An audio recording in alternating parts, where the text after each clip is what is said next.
Hello and welcome to Week in Review with me, Anna Jones. Ayesha Hazarika and Andrew Pearce are here to look back at the biggest stories of the past 7 days.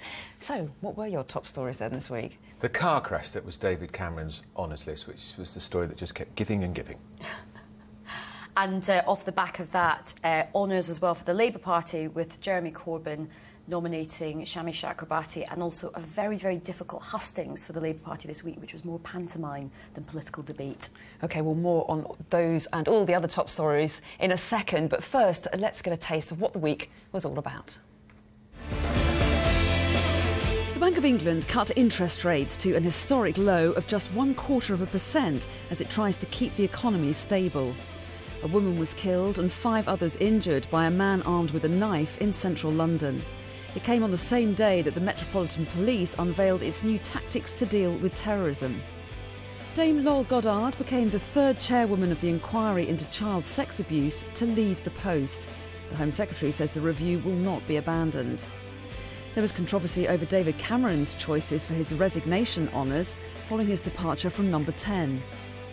The funeral was held for Father Jacques Hamel, the priest murdered in France by sympathisers of the self-styled Islamic State. There was a lucky escape for passengers on board this plane, which crash-landed in Dubai. The crew evacuated the aircraft just before it exploded into flames.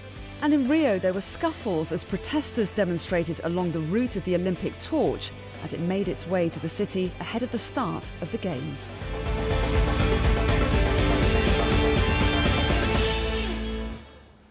So, chaps, a very busy news week then. So what sticks out for you?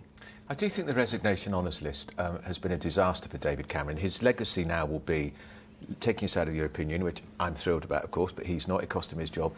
And a completely toxic resignation honours list, which confirms all the things a lot of us have been saying about the chumocracy, the privileged elite at the heart of the Number 10 machine. All his public school educated mates have got OBEs, CBs, knighthoods, which frankly they didn't deserve. And I'm sure Isabel Spearman did a good job telling Mrs Cameron what shoes to wear and what frocks to wear and what to do with her hair. Did she really deserve an OBE?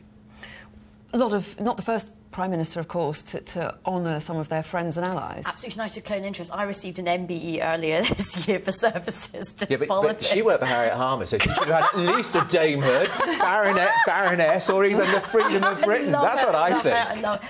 But I think there's a serious issue. Look, I think the honour system should be there to really honour people who work very hard, such as myself. But also there's a whole thing about making the honour system more of like the people's honours, recognising people all across the country who've done really good public service and that kind of thing. And I'm afraid this list, which, as Andrew said, is all about the chumocracy and has the whiff of inappropriate donors as well, it really tarnishes what should be a good thing. OK, let's move on to another big story of the week. And the Bank of England took the interest rate this week to a new low of just 0.25%. It was the first time it's moved since 2009, with the bank warning that it was needed to head off a recession. Well, here's our economics editor, Ed Conway. Breaking free of the recession trap. Today, the Bank of England unveiled its most radical stimulus package since the height of the financial crisis. Record cuts in interest rates, record amounts of cash pumped into the economy, and all to protect Britain from the economic slowdown it foresees after the referendum. We're helping this economy respond to a change in the relationship with Europe and the rest of the world in as an effective way as possible. And we're not waiting. I think this is the key thing, is that we're not waiting to see a sharp increase in unemployment, to see an actual downturn in activity before we have the proof on the ground that we should have acted before. No, we're acting to minimize those risks, to lean against it, to improve the prospects of this adjustment, to make this a success. To get a sense of how historic this moment is, have a look at this. This is official bank rate all the way from 1694 to today. It has never been as low as it is now. But as well as that, the bank is doing more. A £100 billion system, the Term Funding Scheme, to encourage banks to pass on the rate cut. £10 billion, which will be spent on corporate debt. And another £60 billion spent on government bonds, what economists call quantitative easing.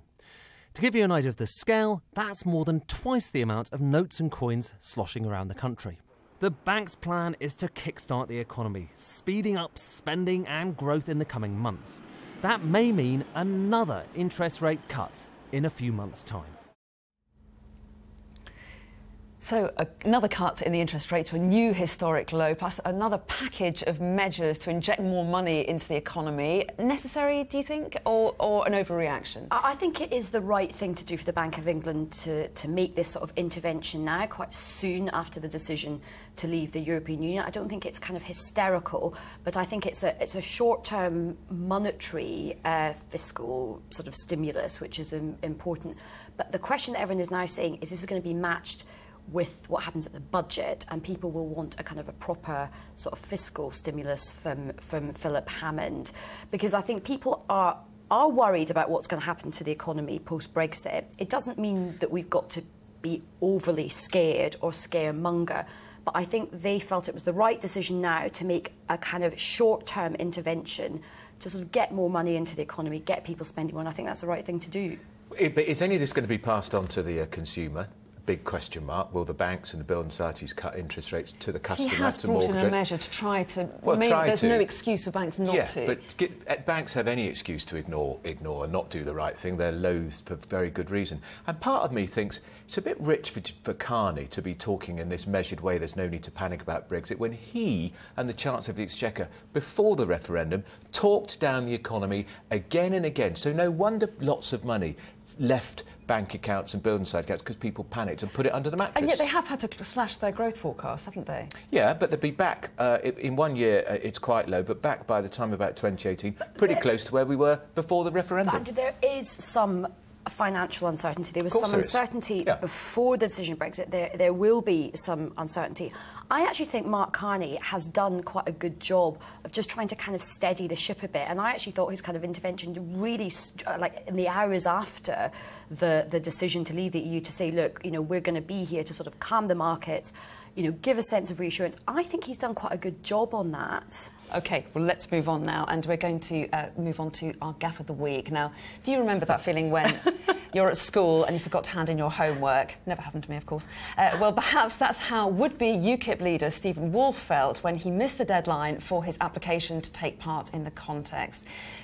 Well, now, while your missed homework might have landed you into trouble with the teacher, Mr Wolfe's exclusion has triggered an all-out civil war in his own party. And what do you make of this? I mean, I think he was 17 minutes late to get his application in. Was it petty to rule him out, or should you obey It was rules? an excuse to kick him off the ballot paper because he's Nigel Farage's candidate, and UKIP is riven with internal dispute. Suzanne Evans, who's the popular choice for many to be the leader, she can't even run because she's been suspended, and a lot of people think the suspension was designed to keep her off the ballot paper. And now there's a move to get the entire National Executive Committee of the UKIP suspended. So the whole contest is in the melting pot. What is going on with these major political parties? Which just makes you feel slightly better about the Labour Party. It's the only bit of comfort. Well, yes, and UKIP were on the right side of the argument. They won the Brexit argument, didn't they? The vote went in their direction. So is it a surprise that they're tearing themselves apart? What's really interesting is that a lot of commentators say, as much as a big figure like Nigel Farage was sort of derided and ridiculed, he actually sort of held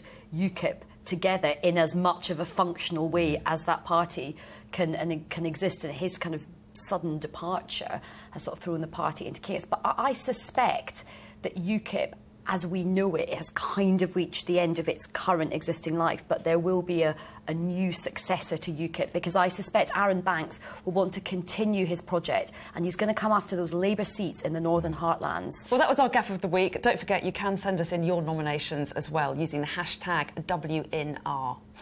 Now, following several terror attacks in Europe, police here unveiled new tactics to try to stop incidents. Our Home Affairs correspondent Mark White reports. On patrol along the Thames, the new face of armed policing. Highly trained counter-terrorism specialists.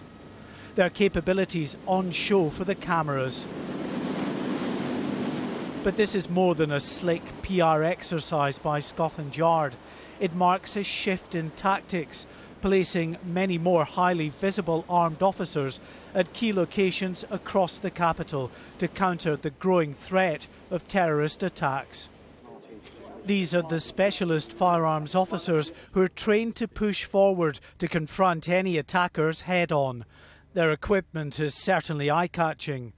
One officer, face covered because of the highly sensitive nature of his work, acknowledges the sight of armed teams racing through London on these off-road bikes might raise a few eyebrows, but they could, he believes, prove vital in reaching the scene of an attack quickly. The first of these newly trained firearms teams are already operating in the capital, and the public can expect to see many more, while the terror threat remains severe.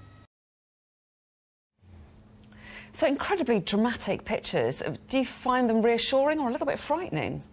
I mean, I think they are designed to try and give some comfort to the public that the police and the security services are really doing everything they can, and they're taking as many sort of structural solutions as possible. More armed officers. Obviously, we've seen the kind of presence on the Thames.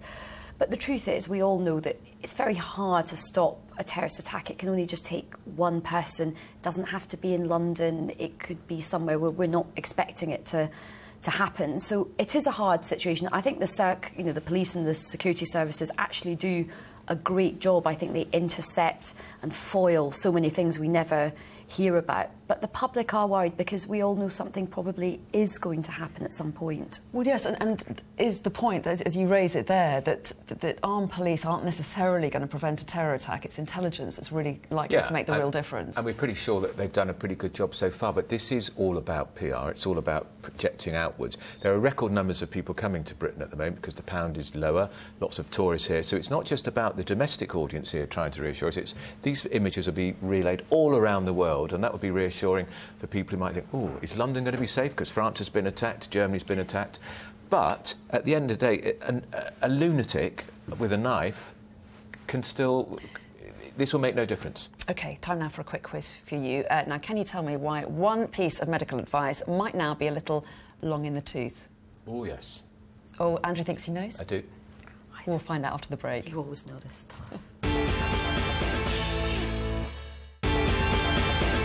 Welcome back to Week in Review with me, Anna Jones. I'm joined by Ayesha Hazarika, a former Labour advisor and comedian, whose current show is Tales from the Pink Bus, and Andrew Pearce, consultant editor of the Daily Mail. I was just about to say, a Labour advisor and comedian, the two things naturally go together, really, don't they? Sorry about that. They just meld, really. Particularly at the moment. I think that's the same for all politics, though. Particularly Labour at the moment.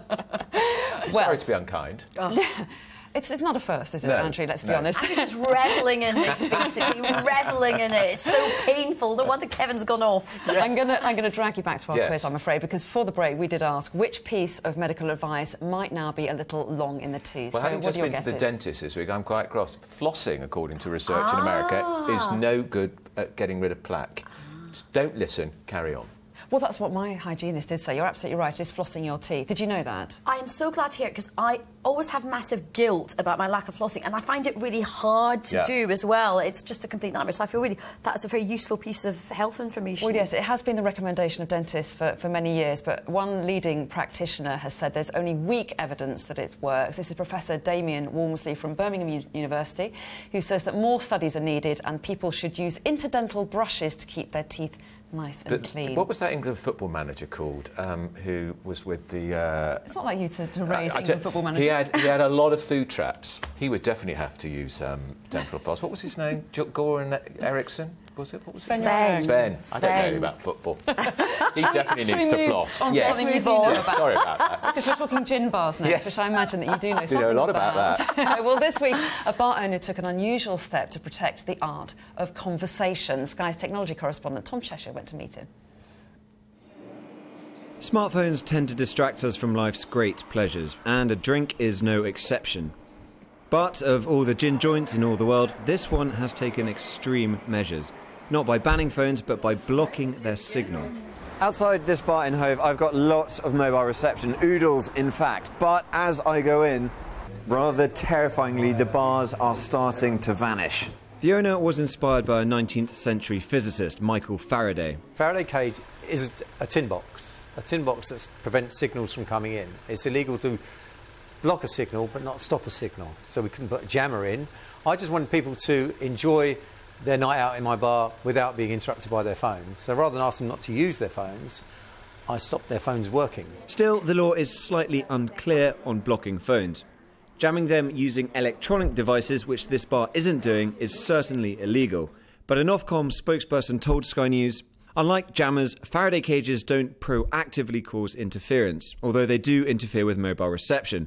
We would always recommend people seek legal advice if they are unsure whether an installation breaches wireless telegraphy laws. But here at least, it seems 19th century technology is helping solve a very 21st century problem. So, a good idea to block your phone signal in a bar, or would that send you into nervous panic? Some of my mates would be thrilled because my phone rings a lot. I would absolutely hate it. I think it would be terrible. You'd have to actually talk to your partner.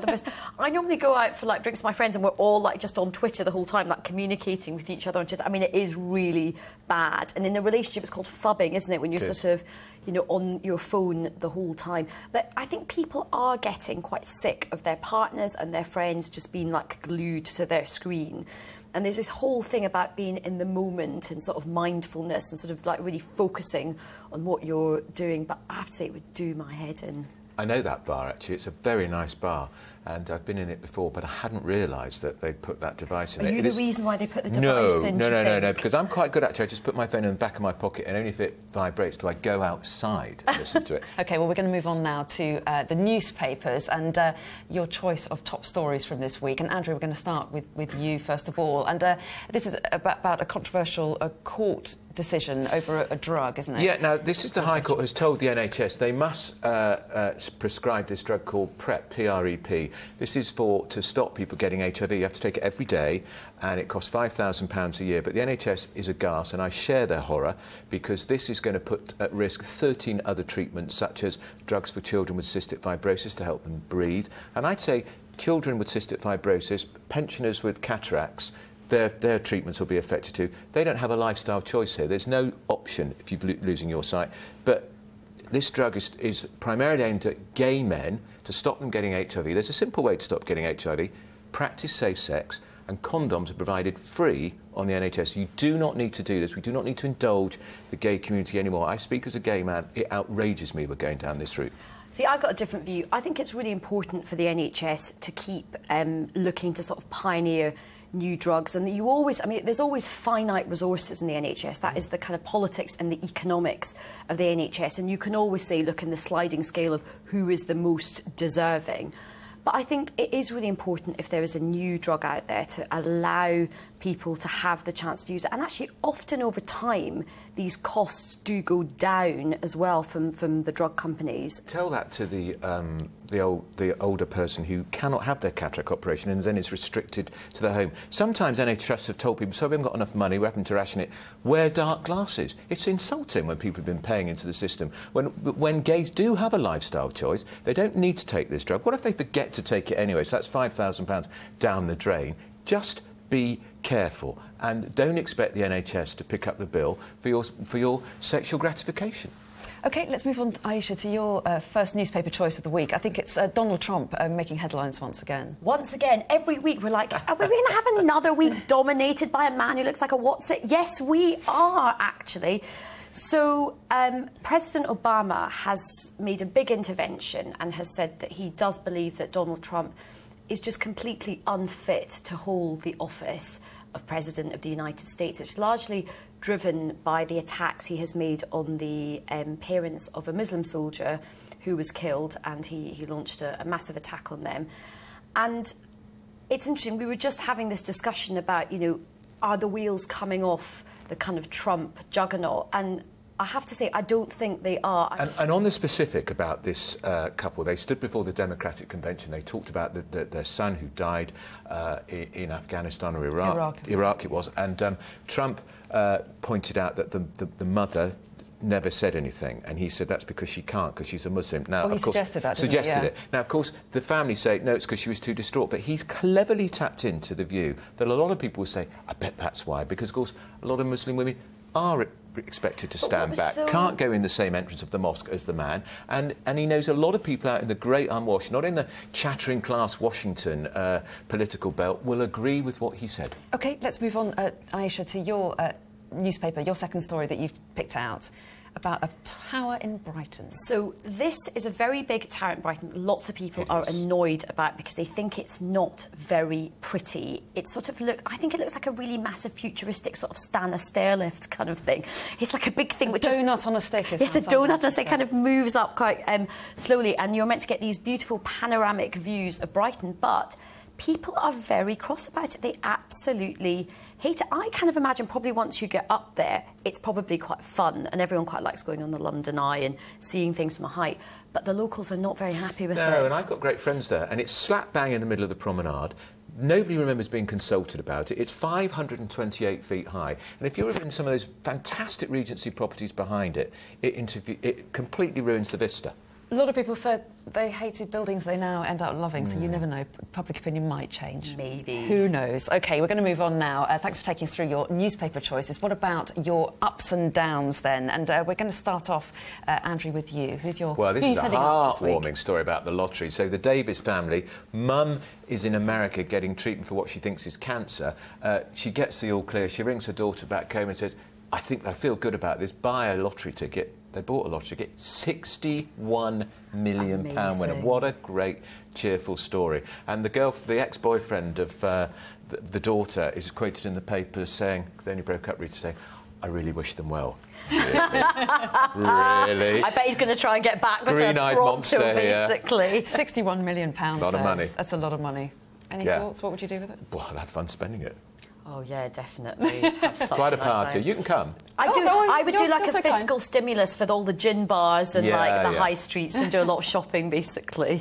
OK, well, we're going to send our lottery winners up then. And who are you sending down this weekend? I love this story. It's the New Scientist has got research. All these fantastically healthy foods we eat, so coconut milk, incredibly expensive, kale, blueberries. Well, I do eat blueberries. Saying, actually, eat them and drink them as much as you like. They're doing you absolutely no good, no better than before. So all this great health lobby has been caught out yet again. I mean, a few weeks ago we were told, don't bother buying low-fat milk because it's no good for you. I love the advice coming at this moment. It's like, don't bother flossing and just eat what you want. It's great, it's brilliant. They were saying oranges and Brussels sprouts are just as good. I'm not sure I'm that keen on that idea of that combination. Depends how long you've got the sprouts for, really. Yes, I'm not a big fan of sprouts. Anyway, we're going to send superfoods down. So, Ayesha, what about you? Who are you sending up this week? I'm sending up the Mercury Music Awards, which were announced yesterday, and it is an absolutely brilliant list. It's 12 albums, and what's really great about it, it's such a vivid, eclectic mix of music, and it has the sort of icons that you think about, like, you know, David Bowie's on the list and Radiohead, but also it's got a really diverse list. It's got Laura Mvula, it's got lots of grime artists as well. So I think for the first time, I'm just looking like complete. I'm going to explain this to you all later. It's not for you. It's not for you. But it's brilliant. I think it shows the British music industry is doing fantastically well at the moment. We're having a real kind of golden moment across the globe. OK, and you've got to go out and listen to some grime. OK, so we're going to send the Mercury Awards up. And who are you sending down? Self-service checkouts. These are like the bane of my life, basically. And there has been a study shown saying that people get really confused about how to use it, spend most of the time going, excuse me, could somebody help me? Like, could somebody... Nobody understands how to work. They need a sort of degree to be able to work it. And also, people appear to be nicking stuff. Even normally honest people, apparently, well, I think it's just so hard to work out what's happening. You don't know if you've scanned something. They're fibbing on what's on the scales. They're pretending instead of putting something expensive on the scales, they're putting a cheaper thing on the weight. I have to say I've nicked the odd carry bag. Oh, Andrew. OK, I think we should make like a citizen's arrest, like we should. On television. We should send Andrew down this week, really. Wouldn't be the first time. But in fact, we're going to send the self-service checkouts down. So thank you very much indeed for taking us through those. Don't forget you can send us your nominations as well using the hashtag WNR. So thank you both very much indeed for joining us for our review of the week. We'll be back with plenty more next week, but for now, it's goodbye from them. Goodbye. Goodbye. And it's goodbye from me.